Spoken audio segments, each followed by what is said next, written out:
Alright, so this video is to compare the Xarcade versus the Microcenter Bartop arcade panels.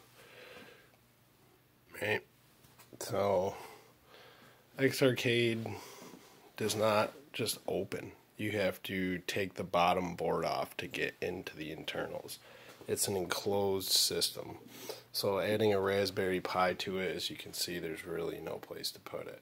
You basically want to plug this into an external PC or, retro machine or whatever you got, but you ain't really fitting a Raspberry Pi in there. Now, the Microcenter one has a key and opens like a trunk. It's got pistons. There's plenty of room for stuff down here, as you can see. So, if you're trying to make a Raspberry Pi system, I think this is really the way to go. This has just got, it's a good deal too. It's got less buttons than this one. Like this one's got a bunch more buttons. And it's got the buttons on the side for the pinball, which is kind of why I upgraded to this, because I play pinball a lot on my arcade setup in my garage. And a friend of mine made a man cave with a bar, and I wanted to make him one. So I bought a Raspberry Pi and modded this one up just like I did for my little brother. Now this is a great deck. It's built well.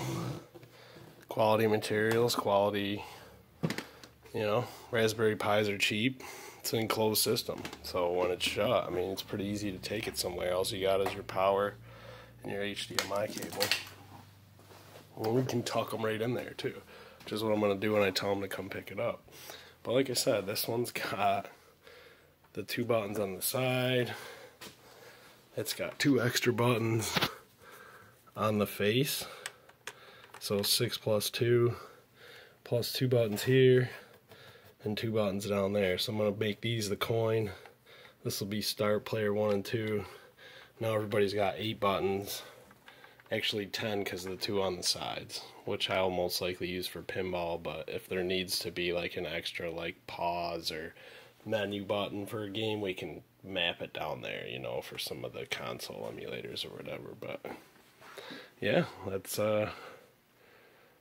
your difference. So pretty much the same trackball, nice big one, oversized. The sticks and the buttons feel exactly the same. There's 2 extra stick switches taped on the inside of the Xarcade, so they give you a couple extra spare parts. Yeah. This one's around 200. That one's I think 180. With a Raspberry Pi, it's just under 200. I think they give you a 3B Plus and like a 32 gigabyte SD card with a bunch of shitty Atari games on it, so you can blast it out and like throw a Virtual Man image or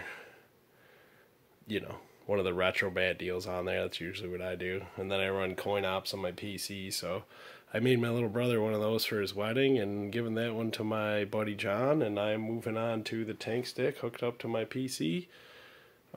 Yeah, that's my I think they're both really good in their own right, and I just wanted more button options, and I don't need a Raspberry Pi in there. So if you're looking for insane value and you don't have an emulation box, buy one of these with a Raspberry Pi from Microcenter and just flash a front end to it.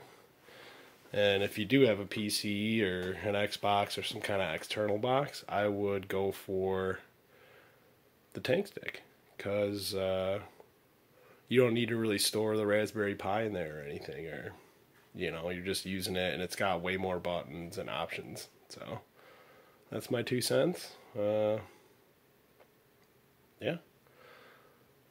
I would say that the wood they used on the Xarcade is a little bit lighter than the wood they used for Microcenter. Now the top board is nice and sturdy on the Xarcade, but this Microcenter one is just made, you can tell that the wood is just a little bit better. But once I bolt them into the base, it won't really matter. So that's my 2 cents. And yeah, I know how to do a ton of these front ends, so if anybody wants to talk or needs some tips, let me know. For around $200, you can really make yourself a nice one out of that one. Like I said, if you've already got a PC or something that you can hook one of these up to for $200, you can get this tank stick that's just got all the buttons and bells and whistles. So, all right, take care.